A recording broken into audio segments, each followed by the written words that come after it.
Pensioner स्थापना दिवस पर सरकार से लंबी देयकों के शीघ्र भुगतान की मांग। पेंशनर्स वेलफेयर एसोसिएशन संघ राजगढ़ द्वारा शिव मंदिर परिसर में पेंशनर्स स्थापना दिवस श्रद्धा एवं गरिमामय वातावरण में मनाया गया। इस कार्यक्रम में बड़ी संख्या में पेंशनरों ने भाग लिया। इस अवसर पर 80 वर्ष से अधिक आयु के वरिष्ठ पेंशनरों को शॉल व स्मृति चिन्ह भेंट कर सम्मानित किया गया। संघ के प्रेस सचिव मदन लाल तोमर ने बताया, स्थापना दिवस का उद्देश्य पेंशनरों की सामाजिक सुरक्षा, सम्मान और उनके वैधानिक अधिकारों को लेकर जागरूकता बढ़ाना है। कार्यक्रम में पेंशनरों ने अपनी एकजुटता का परिचय देते हुए सरकार से लंबी देयकों के शीघ्र भुगतान की मांग दोहराई। संघ अध्यक्ष प्रदीप शर्मा ने कहा, पेंशनर्स दिवस के अवसर पर सरकार को पेंशनरों की समस्याओं के प्रति संवेदनशीलता और गंभीरता दिखानी चाहिए। देखें स्टार न्यूज प्लस के लिए हिमाचल प्रदेश के राजगढ़ से सतीश जैन की ये रिपोर्ट।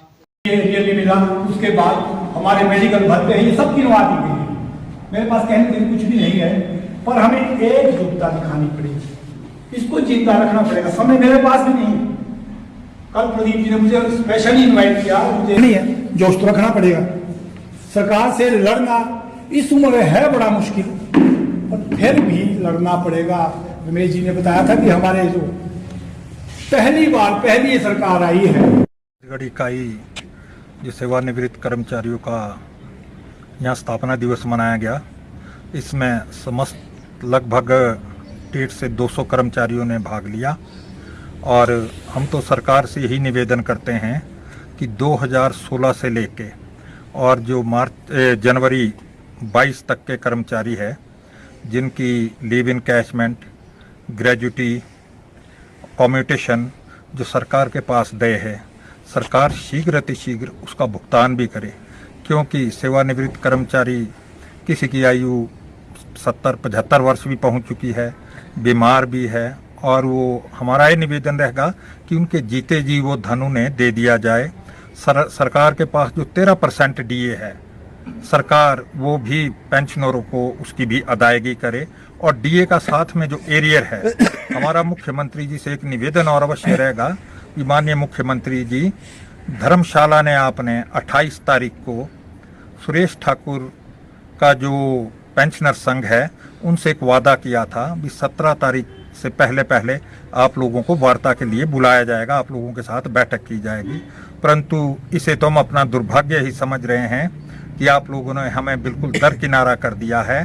तो हमारा पुनः निवेदन है आपसे कि हमारे इस संगठन को आप भी वार्ता के लिए बुलाइए, और जो उचित मांगे है हमारी वो मिल बैठ के हम और आप उसका समाधान करेंगे। धन्यवाद।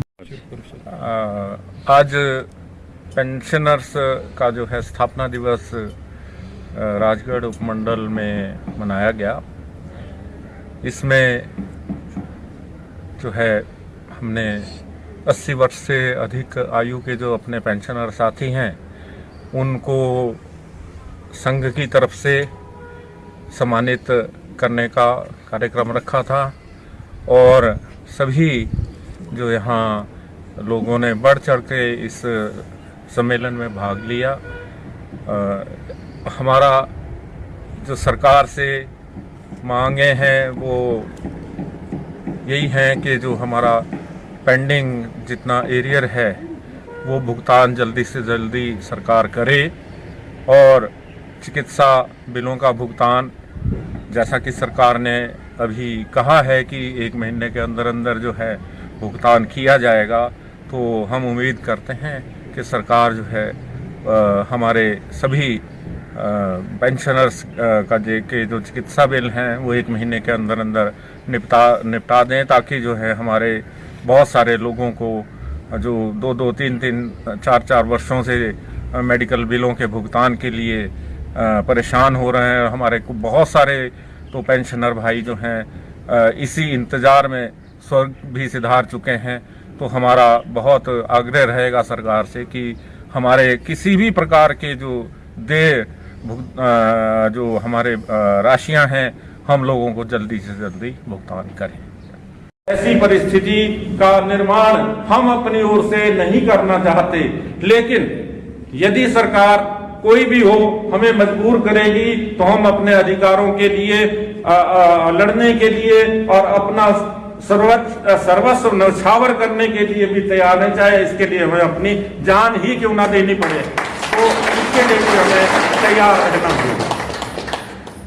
मेरे पेंशनर बंधुओं, भाई रमेश जी ने आपको बताया कि भाई वेद शर्मा जी ने बताया, भाई ओपी शर्मा जी ने बताया कि हम लोग जो हैं, जो 1 जनवरी 2016 के बाद और जब से ये नया पे कमीशन जो लागू हुआ है और 31 जनवरी 2022 के बीच के में जो रिटायर हुए हैं, उनमें मैं भी हूं, भाई रमेश जी भी हैं और हमारे बहुत सारे साथी आज यहाँ बैठे हुए हैं।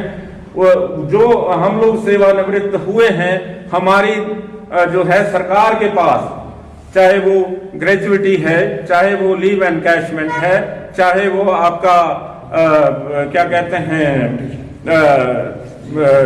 कम्यूटेशन का अमाउंट है, तो जो भी हमारे जो देनदारियां हैं, हमें पुराने पैटर्न पर तो जो भी भुगतान था वो हुआ है, लेकिन जो नए स्केल पर का भुगतान जो है हम लोगों को आज तक नहीं हुआ। मैं भी 2018 में रिटायर हुआ, मुझे 7 साल रिटायर हुए हो चुके हैं, लेकिन आज भी जो है मेरा एरियर लगभग 18 लाख रुपया सरकार के पास पेंडिंग है।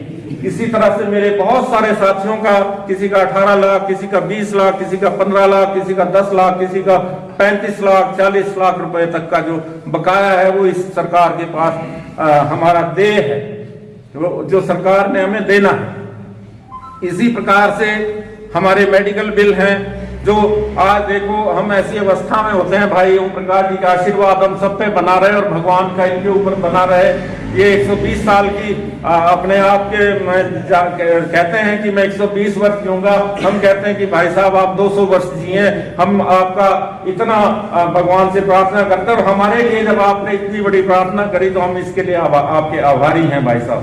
लेकिन ये ऐसी अवस्था में बहुत सारे लोग हैं, लगभग मैं ये कहता हूं भाई साहब के 80% लोग जो हैं बेचारे हमारे बीमारियों से जूझ रहे हैं। ऐसी एज में आकर के अपने इलाज के लिए यदि उनको पेंशन ना मिले या उनको चिकित्सा बिल ना भुगतान हो तो वो उनकी क्या हालत हो सकती है, आप खुद समझ सकते हैं।